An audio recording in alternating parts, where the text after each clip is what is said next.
ഇപ്പോ ഒരു യാത്രക്കാരൻ കൂടി ചേരുന്നുണ്ട്. താങ്കൾക്ക് കേൾക്കാമോ? കേൾക്കാം. പേരൊന്ന് പറയുമോ? എന്റെ പേര് സാവൻകുട്ടി. ഓക്കെ, ഇപ്പോൾ അവിടെ വലിയ ബുദ്ധിമുട്ടാണല്ലേ? എന്ത് വിശദീകരണമാണ് നിങ്ങൾക്ക് നൽകുന്നത്? അതായത് 6:05 ഈ ഫ്ലൈറ്റ് പുറപ്പെടേണ്ടിയിരുന്നത്. ഇവിടെ കാലാവസ്ഥ കുറച്ച് മോശമായിരുന്നു രാവിലെ. അതുകൊണ്ട് നാട്ടിൽ നിന്ന് വന്ന ഫ്ലൈറ്റ് നേരെ അവര് റാഫേൽ ക്യാമ്പിലേക്ക് പോയി എന്ന് പറയുന്നു. അവിടുന്ന് തിരിച്ചു വരാൻ സാധിച്ചിട്ടില്ല. 7 മണിക്ക് അടുത്ത ഫ്ലൈറ്റ് എടുക്കുമെന്ന് പറഞ്ഞു. പിന്നെ 7:30 8 മണിയായി, 8:30. ഇപ്പോൾ സ്റ്റിൽ അവർക്ക് ടൈമിനെ കുറിച്ച് ആ ഒരു ക്ലിയറൻസ് തരുന്നില്ല. 10:30 മണിക്കെന്ന് പറയുന്നു. പക്ഷേ വീടൊന്നോ ഒരു കറക്റ്റ് ഇൻഫർമേഷൻ ഇതുവരെ കിട്ടിയിട്ടില്ല. ഇപ്പോഴും അവിടെ ഇങ്ങനെ കുടുങ്ങി നിൽക്കുകയാണല്ലേ? എല്ലാവരും കുടുങ്ങി. കാരണം എന്ന് വെച്ച് കഴിഞ്ഞാല് ഇത് രാവിലെ 6 മണിക്കാകുമ്പോൾ നൈറ്റ് ആളുകൾ ആരും ഉറങ്ങത്തില്ലല്ലോ. രാവിലെ 3 മണിക്ക് ചെക്കിൻ സ്റ്റാർട്ട് ചെയ്യുന്നല്ലേ.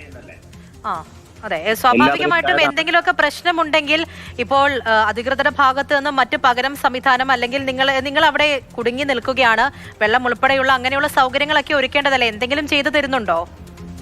അല്ല, അവര് നമ്മൾക്കിപ്പോ ഫുഡിന്റെ ഒരു മക്ഡൊണാൾഡ്സ് ചേർന്നുകൊണ്ട് ഫുഡ് ബർഗറും കാര്യങ്ങളൊക്കെ ഇഷ്യൂ ചെയ്യാൻ അവർ ചെയ്യുന്നുണ്ട്. ബോർഡിംഗ് പാസ് കാണിച്ചു കഴിഞ്ഞാൽ അത് തരുന്നുണ്ട് അവര്. അവരുടെ ഭാഗത്ത് ഇവിടുത്തെ സ്റ്റാഫുകളുടെ ഭാഗത്തുനിന്നുള്ള കാര്യങ്ങളൊക്കെ നമ്മൾ ഹെൽപ്പ് ചെയ്യുന്നുണ്ട്. പക്ഷേ ഫ്ലൈറ്റ് വന്നാലേ പോകാൻ പറ്റുള്ളൂ. ഫ്ലൈറ്റ് ഇറങ്ങാനുള്ളൊരു അവർക്ക് ഫാഷൻ കിട്ടിയില്ലെന്നാണ് പറയുന്നത്. അപ്പോൾ പുതിയൊരു സമയം ഇപ്പൊ അറിയിക്കുന്നുണ്ടോ എന്തേലും? ഇതുവരെ അവരുടെ കയ്യിൽ ഇവിടെ നിൽക്കുന്ന അവരുടെ ഗ്രൗണ്ട് സ്റ്റാഫിന്റെ ഒക്കെ അവർ കറക്റ്റ് ക്ലിയറൻസ് കിട്ടുന്നില്ല. അവർ ഫോണിൽ ബന്ധപ്പെട്ടുകൊണ്ടിരിക്കുകയാണ്. ഉടനെ അറിയിക്കുമെന്നാണ് പറയുന്നത്. പക്ഷേ ആളുകളെല്ലാം ടയർഡാണ്, എല്ലാവരും പാനിക്കാണ്. ശരി, വളരെയധികം നന്ദി ശ്രീ സാവൻകുട്ടി. അദ്ദേഹം യാത്രക്കാരനാണ്. ഇതേപോലെയാണ്, പ്രതിസന്ധിയുണ്ട്. അപ്പോൾ 6 മണിയോടുകൂടി, ഒരു 6:05 അവിടെ നിന്നും പുറപ്പെടേണ്ടതാണ്. എയർ ഇന്ത്യ എക്സ്പ്രസ് വിമാനമാണ്, ഇതുവരെയും പുറപ്പെട്ടിട്ടില്ല. അപ്പോൾ കാലാവസ്ഥ പ്രതികൂലമാണ് എന്നുള്ളൊരു വിശദീകരണമാണ് അവിടെ നൽകുന്നത്. അപ്പോൾ ഇനി എപ്പോഴായിരിക്കും ഫ്ലൈറ്റ് അവർക്കിനി അറേഞ്ച് ചെയ്ത് കൊടുക്കുക എന്നുള്ള കാര്യത്തിൽ ഇതുവരെയും തീരുമാനമായിട്ടില്ല എന്നാണ് ആ യാത്രക്കാരൻ ഇപ്പോൾ നമ്മളടുത്ത് സംസാരിച്ചപ്പോൾ പറഞ്ഞത്.